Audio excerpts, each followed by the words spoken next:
Welcome to Game 1 in the FIDE World Chess Championship 2021. Magnus Carlsen is trying to defend his title against Jan Nepomniachtchi. And like I said, this is the first game. Now, you guys know that this is mostly an educational channel, so I'm going to be showing you the games, but also be looking for those key moments where we can take away something and learn something that we can apply in our own games. So when those moments happen, I will be pointing those out, but let's jump right into the game. All right, so Jan is playing with the white pieces, and we have Ruy Lopez. So this is pretty common, a6, bishop a4, very standard stuff. By the way, if you're wondering why white brings the bishop to b5 and doesn't capture the knight and take the pawn, the reason is after black captures, this is kind of a well-known, I don't want to say trap, but it's good for black. Queen to d4, and there's a double attack. You have to retreat the knight. Black gets the pawn back, along with some nice initiative. Look at these bishops, they can both come out, and it really doesn't make a lot of sense for white to do that. So that's why the main line, a lot of beginners think that you're going here to capture the knight so that you can take the pawn. That's really not the idea. You're mostly trying to just get the bishop to an active square so you can get your king castled, and then after that happens, then there really does become a threat on the e-pawn, but not right away. So that's why a6, bishop a4 is really what's played all the time at the top levels. Knight f6 castles, bishop e7, and again there's kind of a hanging pawn here, but if black takes it, it turns out that white gets a lot of counterplay by playing rook e1 and lining up on black's king, which hasn't castled yet. So again, that's why most players will play bishop e7 and just avoid that pawn. Rook e1, b5, kicking the bishop back. This is all standard stuff. And now the move h3 is not quite the main line. This is where we start to see some interesting things happen, particularly with Magnus's next move, knight to a5.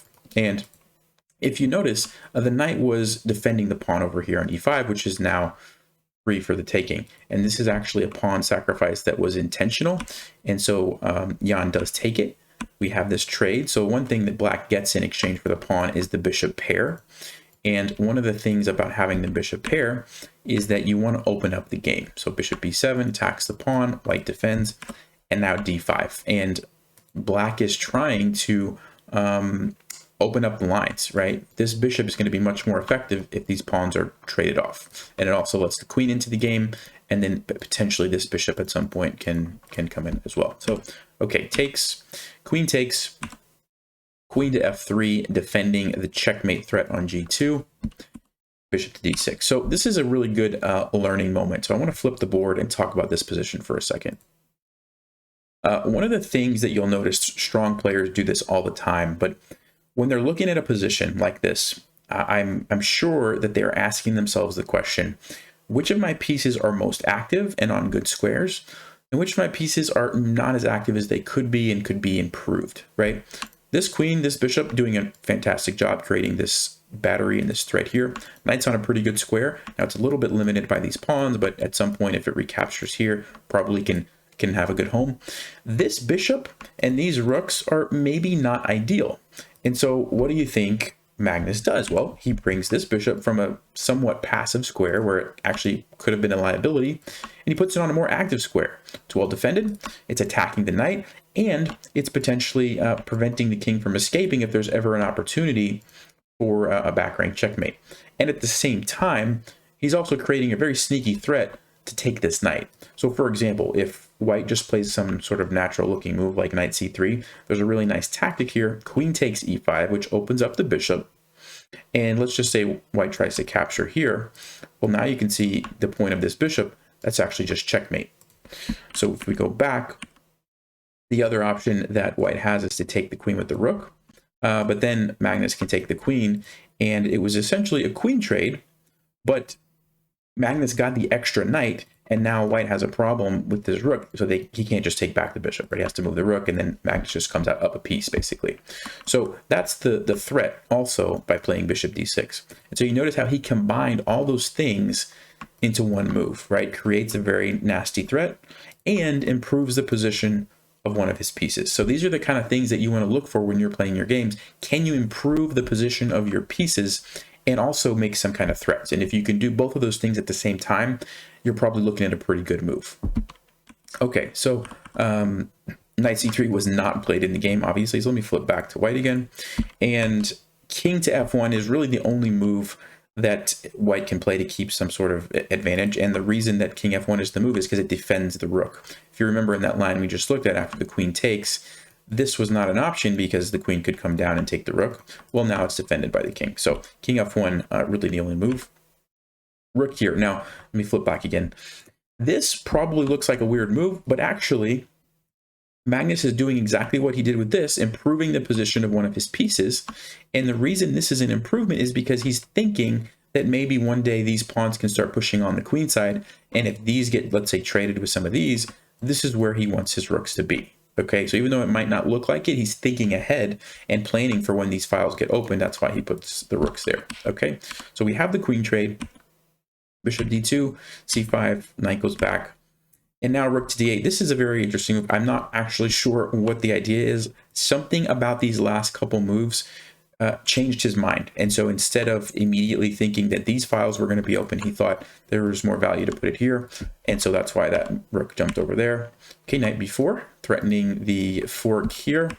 So white defends. Now, normally you don't want to be guarding a pawn with a big piece like a rook. But in this case, white doesn't really have a lot of options. You notice how all these squares are kind of controlled by black's bishops. So that rook doesn't really have much else to do anyway. This was also an option, though, defending it. And there's no other way to defend it, right? None of the other pieces can do it. So in this case, he had to make a somewhat of a tough decision there. And then the rook comes over here. We get a bunch of maneuvering, which I'm not going to get too much into right now. So this is an interesting decision. Bishop is very strong, and normally you don't want to give up a bishop for a knight. Magnus decides it's worth it in this case because of the pawn structure weaknesses. So these are double isolated pawns. This is an isolated pawn. It's very hard for those pawns to defend themselves, and Magnus is trying to think ahead and hopefully be able to win some of these. And so he thinks that it's worth giving up the bishop pair for that. So we get another trade of the bishops. And now the rook comes up. This is pretty common, a rook lift. You bring the rook off the back rank so that you can go to other places on the board, right? So like here's an idea, here's an idea. And white has to be very careful or these pawns, like we talked about, are going to become targets. So this rook comes over, creating a counter threat on the knight. Knight comes in. c3 takes away the d4 square from the knight. If that knight would be able to get centralized and kind of just attack everything, it would not be good for white. So that was a good move. Knight here trying to attack those weak pawns that we talked about. And Jan is just defending nicely, putting the rook on a good square to defend those weaknesses. And the other thing about this is it's also controlling the file and making space for this rook can come over if it needs to at some point in the future. Okay, trying to trade the knights. We get some more maneuvering here. And Magnus is just trying to, figure out if there's any way to create some more weaknesses. He's going for this pawn. Jan actually sacrificed that pawn to get his king into a nicer position, which turns out to be a good idea. And we'll just kind of go quickly through some of these moves. They're doing lots of maneuvering. And eventually we just repeat moves. And basically what happened was... neither player, really Magnus was probably playing with a slight advantage because of the weak pawns, but there's really no way to break through. And so he decided, you know what, it's probably just going to be a draw. Sometimes in these types of positions, if you try too hard to win, you can actually turn that drawn position into a loss. And so he decided he was playing with black, and usually a draw with black is a pretty good result at the top levels. And so we had a draw in round one. So yeah, just jumping back to this position, the key takeaway that you can apply in your games is when you're trying to figure out what move to play, if you can create some nice threats and at the same time improve the position of one of your pieces at the same time, those are the kind of moves you want to look for, like bishop d6 in this case was a very strong move. All right, so I hope you guys enjoyed that recap and learned something. I'll see you in game 2. Stay sharp, play smart, take care.